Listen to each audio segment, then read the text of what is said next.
Hello दोस्तों, इस video में हम लोग वर्ड पावर करेंगे सेक्शन बी।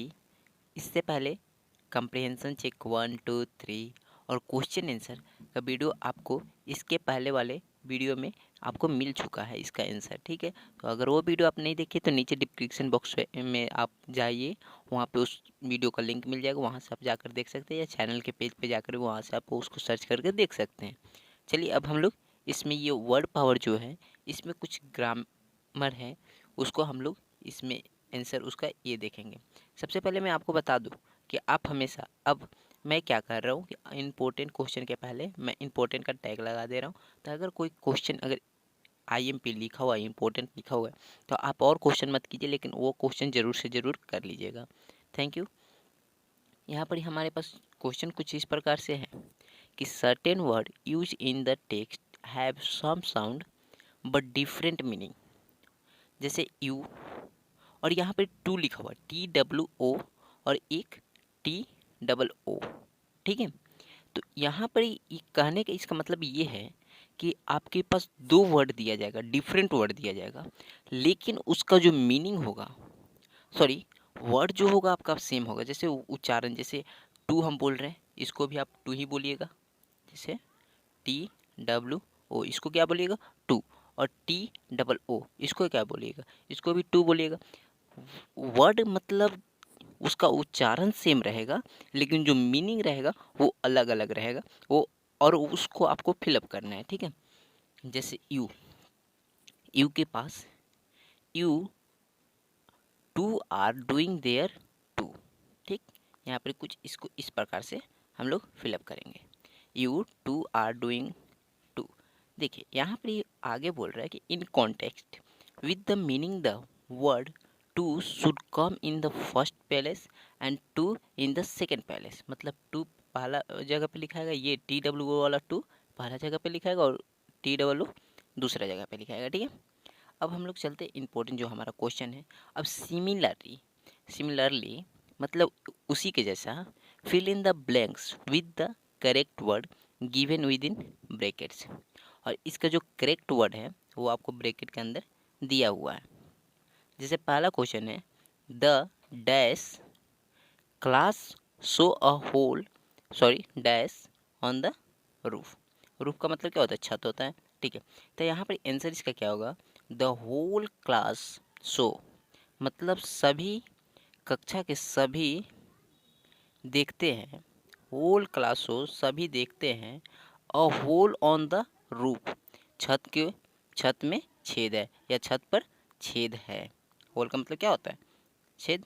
ठीक, अब अगला जो क्वेश्चन है हमारा वो है, it's not dash to dash on the wall.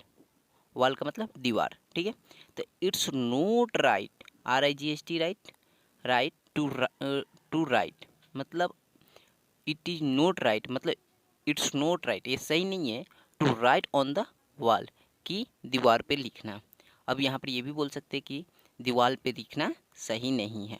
इस पूरे सेंटेंस से क्या बन जाएगा, दीवार पे लिखना सही नहीं है। आगे देखिए, 3 नंबर क्वेश्चन है, a dash of white cloth stand for dash. अब दोनों पीस है, पीस दोनों को हम लोग क्या बोलेंगे, पीस बोलेंगे, लेकिन इसका मतलब क्या होता है, पीस का मतलब क्या होता है, शांति, और इसका मतलब होता है टुकड़ा। ठीक है, तो यहाँ पर ही बोल रहा है, a piece of white cloth, मतलब ये पहला पीस टुकड़ा, और एक मतलब कपड़ा का एक छोटा सा टुकड़ा, वाइट कलर क्लॉथ मतलब उजला कपड़ा का एक छोटा सा टुकड़ा, स्टैंड फॉर पीस, शांति का प्रतीक है। मतलब उजला कपड़ा का एक छोटा सा टुकड़ा क्या, शांति का प्रतीक है। ठीक है, आगे हमारे पास क्वेश्चन कुछ इस प्रकार, 4 number, every father wants his son to shine like a dash, मतलब यहाँ पे भी डैश है। ठीक है, तो यहाँ पर दोनों का मीनिंग क्या होगा, सन होगा, लेकिन भराएगा क्या, एवरी फादर वांट्स हिज सन, मतलब प्रत्येक पिता चाहते हैं कि उनके बेटा, इतना ये सेंटेंस बना। अब आगे, to shine like a sun, shine मतलब चमकना, और लाइक का मतलब उस तरह का।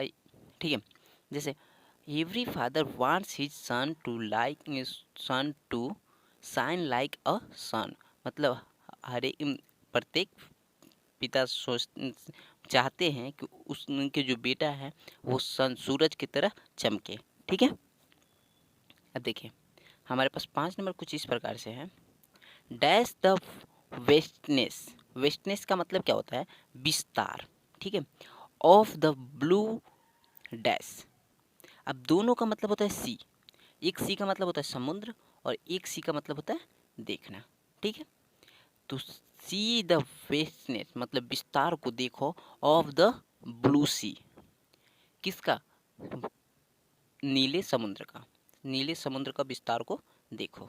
ये पूरा सेंटेंस कुछ इस प्रकार से बनेगा।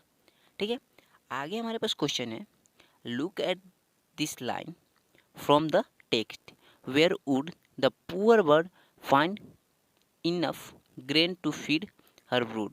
ठीक है, ब्रूड का मतलब बच्चे होते हैं। ठीक है, अब क्या बोलता है कि जो पुअर बर्ड है वो फीड मतलब खिलाना।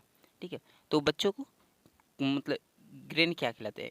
अब यहाँ पर ग्रेन खिलाने का कहाँ फाइंड करते हैं? यहाँ देखिए, हर brood is a collective noun and stand for a group of young once.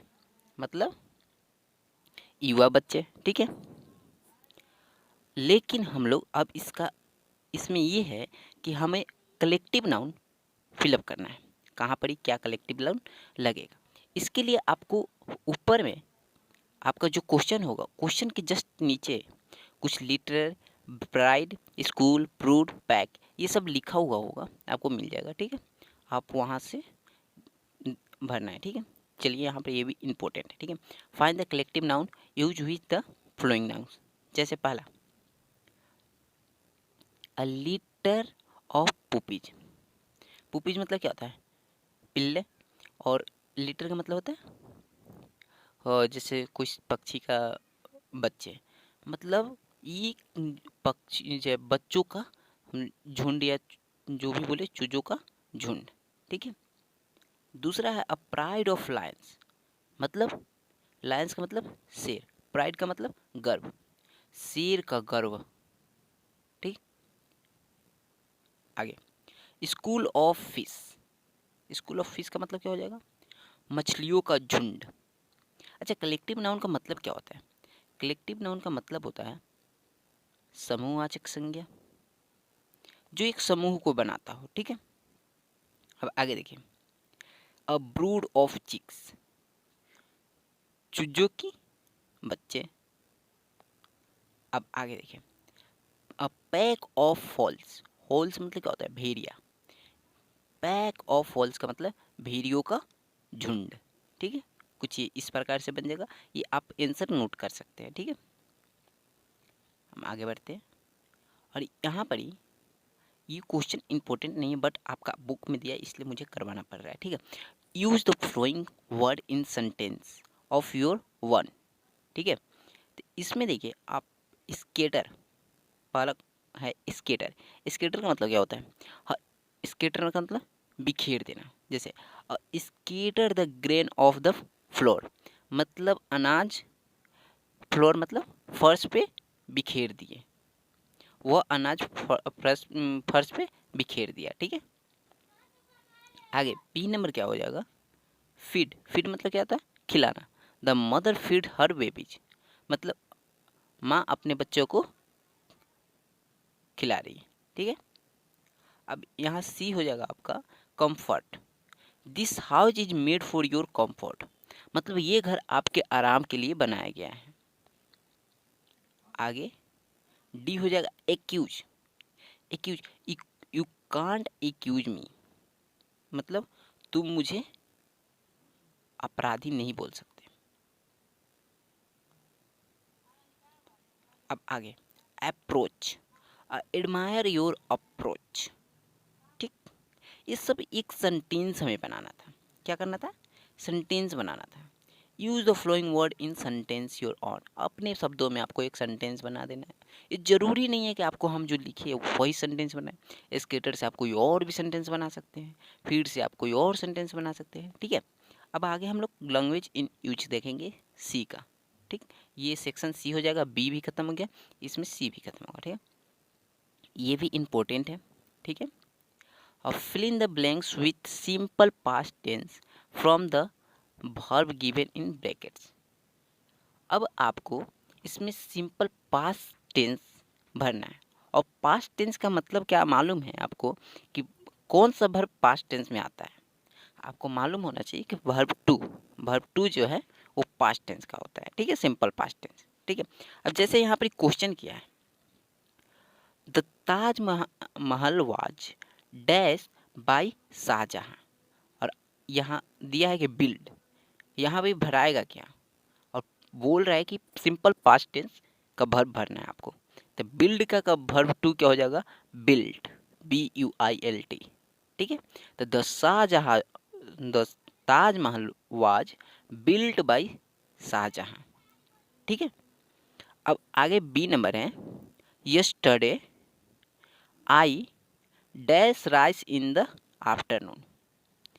यहाँ पर इट का वर्ब टू भरना है, तो इट का वर्ब टू क्या हो जाएगा, एट, ATE। ठीक है, तो yesterday I ate rice in the afternoon, मतलब मैं दोपहर में, कल मैं दोपहर में क्या खाया था, चावल खाया था। अब आगे सी नंबर क्वेश्चन है, the children dash at the act of the joker, और ऑप्शन क्या दिया, लाफ, लाफ का क्या हो जाएगा, लाफ्ड। ठीक है, the children laughed at the acts of the joker, joker के ऊपर बच्चे क्या हंसते हैं। अब आगे देखिए, अब यहाँ पर ही हम लोग आगे देखेंगे D number, the teacher dash a poem on the black board, मतलब टीचर क्या करते हैं, डैश पोएम और राइट, राइट का वर्ब टू क्या हो जाएगा, रोट। तो the teacher wrote a poem on the black board, मतलब टीचर ब्लैक बोर्ड पे पोएम लिख रहे थे। आगे, the batsman dash the ball for a six, और यहाँ पर ही वर्ब दिया हुआ है इट, हिट, हिट का भी टू क्या हो जाएगा, हिट ही रह जाता है। ठीक है, बहुत सारे ऐसे वर्ड्स हैं जिनके V2 चेंज नहीं होते हैं, V3 चेंज नहीं होते हैं, और हमेशा, लेकिन आप एक और बात बता दूं, अधिकतर वर्ड्स अगर V4 अगर कहीं आपसे पूछा जाता है, V4, तो किसी भी वर्ड का V4 अगर पूछा जा रहा है तो उसमें प्लस ING कर दीजिएगा, प्लस ING। लेकिन कुछ ऐसे भी वर्ड्स होते हैं जिसमें कुछ और ऐड करना पड़ता है। ठीक है, अब हम लोग आगे कुछ और क्वेश्चंस है उसको भी देख लेते हैं। यहाँ पर ये क्वेश्चन इंपॉर्टेंट नहीं है, बट आपका बुक में दिया था इसलिए करवा रहे हैं। Now change the given sentence from present tense to past tense as so. Example, he writes a letter, ये प्रेजेंट टेंस है। ठीक है, अब इसको पास्ट टेंस में कन्वर्ट करना है, ही रोट अ लेटर। ठीक है, अब यहाँ पर हमारा ए क्या हो जाएगा, देखिए, they visit the some fall in winter. यहाँ पर वर्ब को आपको पहचानना है, अब वर्ब को केवल चेंज करना है और कुछ नहीं करना है। यहाँ विजिट है, इसको विजिटेड कर दीजिए, they visited the some falls in winter. आगे बी में again, the lady buy a dozen eggs, इसका V2 क्या, बाई वर्ब है तो बाई को चेंज कीजिए V2 में, the lady bought a dozen eggs. यहाँ देखिए, Ali goes with Rahim to the cinema, verb कौन है, गो, गोज को चेंज कीजिए V2 में, गो होता है इसका। ठीक है, तो गो को V2 क्या हो जाएगा, ये गोज लिखा हुआ V5 है ये। ठीक है, अब प्रेजेंट, सिंपल प्रेजेंट टेंस में आपको मालूम होना चाहिए दो वर्ब उसमें होता है, एक V1 और एक V5। V1 जो होता है ना, उसको हम लोग प्लूरल सेंटेंस के लिए इस्तेमाल करते हैं, और V2 को सिंगुलर सेंटेंस के लिए इस्तेमाल करते हैं। लेकिन वहाँ पर कंडीशन ये होता है कि डज और नोट ये सब ना लगा रहे तभी। ठीक है, यहाँ पर गो का क्या हो जाएगा, वेंट्स, तो Ali wents with Rahim to the cinema. Okay, आगे देखते हैं, डी में है, the dogs runs after the cat, the, यहाँ पर वर्ब क्या हो जाएगा, रन्स, रन्स का ये रन्स क्या है, V5 है। V5 इसका V1 क्या होगा, रन होगा, रन का V2 क्या हो जाएगा, रैन, RAN, ठीक है। The dog ran after the cat, ठीक है। यहाँ पर अब हम लोग ई नंबर क्वेश्चन देखेंगे। ई नंबर क्वेश्चन है we drive the bus into the garage, ठीक है। भी की इसका वर्ब क्या है, ड्राइव, ड्राइव है तो ड्राइव को चेंज कर दीजिए V2 में, वर्ब टू। V2 समय से बोल रहे हैं, ऐसा ना हो कि आप V2 का मतलब ही ना समझो। V2 का मतलब होता है वर्ब टू, ठीक है। The drop the bus into the garage, ठीक है। ये आपका द नाइवे फ्रेंड जो चैप्टर था ना, उसका B और C सेक्शन था। और इसके बाद कुछ जैसे सेक्शन D है, रीड एंड राइट है, और उसके बाद सेक्शन C आपका कुछ टॉकिंग अबाउट करके है, तो वो सब करना ज़रूरी नहीं है। और इसमें कुछ इंपॉर्टेंट क्वेश्चन मुझे लगा, इसलिए मैं ये करवा दे रहा हूँ, ठीक है। इसके बाद आपको माय मदर्स जो चैप्टर है उसको मैं बता दूंगा, उसमें जो इंपॉर्टेंट क्वेश्चन है वो भी बता दूंगा। और पीछे का अगर कोई इंपॉर्टेंट क्वेश्चन कोई चैप्टर में करवा दिया हो, इंपॉर्टेंट क्वेश्चन नहीं बताया हूँ, तो आप एक बार रिकॉल कर दीजिएगा, कमेंट कर दीजिएगा, मैं उसका इंपॉर्टेंट क्वेश्चन आपको बता दूंगा। Thank you for watching this video.